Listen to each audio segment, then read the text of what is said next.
Kita intro dulu.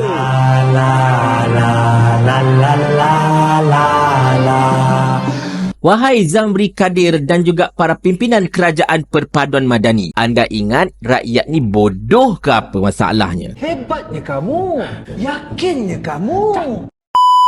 Assalamualaikum warahmatullahi. Kita kembali berbicara berkenaan dengan polemik isu pencen kaki tangan awam yang begitu hangat diperkatakan sejak 2 menjak ini, yang akhirnya melarat kepada isu berkenaan dengan pencen para ahli parlimen, pencen para menteri dan juga para lantikan politik, di mana benda ini telah disuarakan oleh pelbagai pihak, termasuklah oleh diri saya sendiri dan juga oleh pakar-pakar ekonomi. So, konyong-konyong hasil daripada kekecuan tersebut, Perdana Menteri telah memaklumkan betapa kajian berkenaan dengan skim pencen penjawat awam ini masih lagi belum dimuktamadkan, masih lagi tertakluk kepada sebarang pindahan akta dan sebagainya, dan berkemungkinan besar mereka akan buat akta baru. Tetapi dalam masa yang sama juga, tuan-tuan dan puan-puan sekalian, Perdana Menteri telah memaklumkan para ahli parlimen yang juga memegang jawatan menteri, mereka sebenarnya ada satu tanggungjawab moral untuk melepaskan salah satu daripada pencen-pencen yang mereka nikmati. Apa yang kau merepek ni, syaitan? Untuk pengetahuan anda, tuan-tuan dan puan-puan sekalian, ahli-ahli parlimen ini memang dah ada pencen mereka. Saya dah jelaskan banyak kali dalam pelbagai video sebelum ini. Tetapi dalam masa yang sama juga, sekiranya kalau mana-mana ahli parlimen dilantik menjadi menteri ataupun timbalan menteri, mereka akan dapat gaji sebagai menteri dan juga timbalan menteri. Dan oleh kerana mereka dapat gaji sebagai menteri dan juga timbalan menteri, mereka juga akan dapat pencen daripada gaji menteri ataupun timbalan menteri mereka itu. Dalam erti kata lain, mereka dapat pencen ahli parlimen, mereka juga akan dapat pencen menteri ataupun timbalan menteri.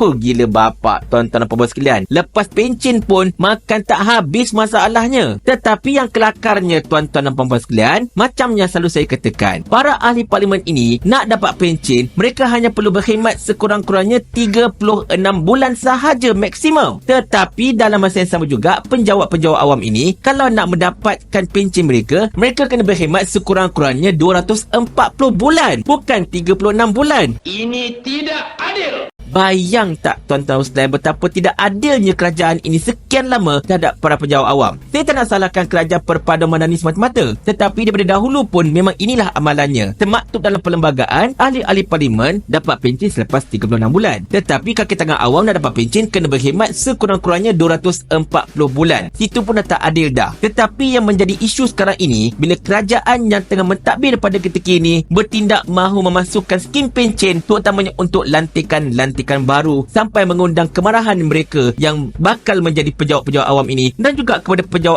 awam yang lama. Maka dari situlah timbul kata-kata daripada menteri, para ahli parlimen yang menjadi menteri, mereka ada tanggungjawab moral untuk melepaskan salah satu daripada pencen mereka. Perdana Menteri tak kata kena lepaskan kedua-dua pencen, kena lepaskan salah satu. Sedap betul tuan-tuan dan puan sekalian. Dan perkara ini telah disambut oleh ramai pihak, termasuklah oleh pimpinan-pimpinan DAP dan juga oleh Zamri Kadir, iaitu Menteri Pendidikan. Zamri telah dipetik oleh media berkata, jikalau Perdana Menteri telah mengarahkan yang para menteri ini kena melepaskan salah satu pencen, sama ada pencen menteri ataupun pencen ahli parlimen, maka mereka akan akur. Bongak je kau jaga.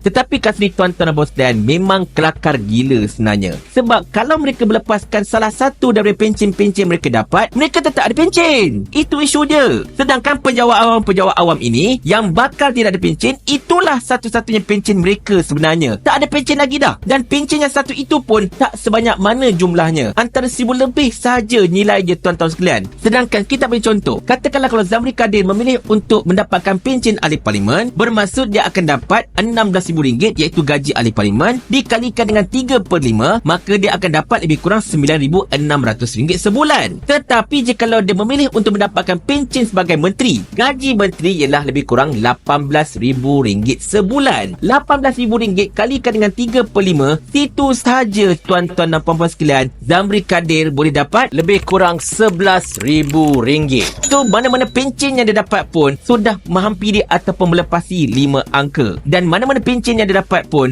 nilai pencen itu sendiri sebenarnya jauh lebih tinggi berbanding dengan gaji pejabat awam yang grade tinggi pun masalahnya, tuan-tuan sekalian. Jadi di sinilah kita nak tanya kepada Zamri Kadir dan juga pada para pimpinan kerajaan Perpaduan Madani ini. Adakah anda merasakan rakyat ini bodoh, tak mampu untuk berfikir, akan mengatakan, oh kesiannya menteri kena pilih salah satu pencen, sedangkan salah satu pencen itu pun dah sangat-sangat tinggi nilainya Kepala bapak mereka berbanding dengan pencen pejabat awam yang bakal tak dapat selepas ini, yang hanyalah bernilai lebih kurang RM1,000 lebih saja setiap bulan. Ya Allah, ya Tuhan Kuai Karim, anda memang betul-betul merendahkan intelek rakyat Malaysia lah, wahai Zamri. Sebetulnya apa yang kita nak daripada kerajaan ini, tuan-tuan dan puan-puan sekalian, bukanlah untuk mereka ini memilih nak dapatkan pencen itu ataupun pencen ini. Sebab kalau mereka pilih salah satu pun, mereka tetap akan dapat pencen dan pencen itu memang sangat-sangat tinggi. Kita juga tak kata yang mereka ini tak patut dapat pencen langsung. Seperti mana kita perjuangkan pejabat awam ini masih patut dapat pencen, begitu juga para menteri. Cuma kita minta skim pencen mereka ini dikaji semula. Jangan macam sekarang ini. Kalau nak pindah akta berkenaan dengan pencen, pindah akta berkaitan dengan pencen ahli parlimen ataupun pencen menteri ini. Sekarang syaratnya terlampau longgar. Sekadar berkhidmat 36 bulan dah dapat pencen dah masalahnya. Buatlah syarat lain. Contohnya berkhidmat sekurang-kurangnya 1 penggal. Kena 1 penggal. Dan nilai pencen pula jangan sampai 3/5. Biarlah 1/5 saja.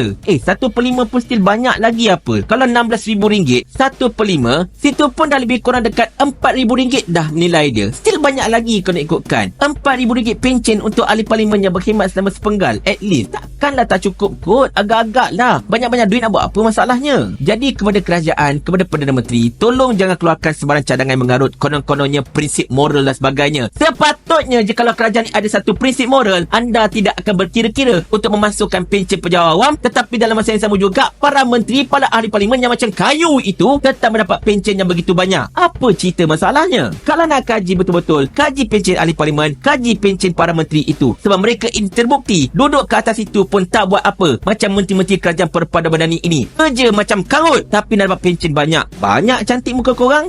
Tetapi kita fahamlah, tuan-tuan dan puan-puan sekalian, kerajaan ini adalah kerajaan mereka. Mereka boleh buat apa sahaja mereka nak. Termasuklah nak bagi pencen ke tak nak bagi pencen ke apa-apa ke. Sebab memang Sani Hamzan dah kata benda ini. Dan Sani Hamzan pun bakal dapat pencen ahli parlimen juga tahu. Jangan main-main. Kerajaan ni kerajaan kami. Jadi ikut suka kami lah. Paling kurang aku ada formula. Ni kau ada menteri berlambat-lambat ni, satu formula pun tak ada. Otak letak dekat mana? Saya ulang. Sampai Abang Jamil mampus.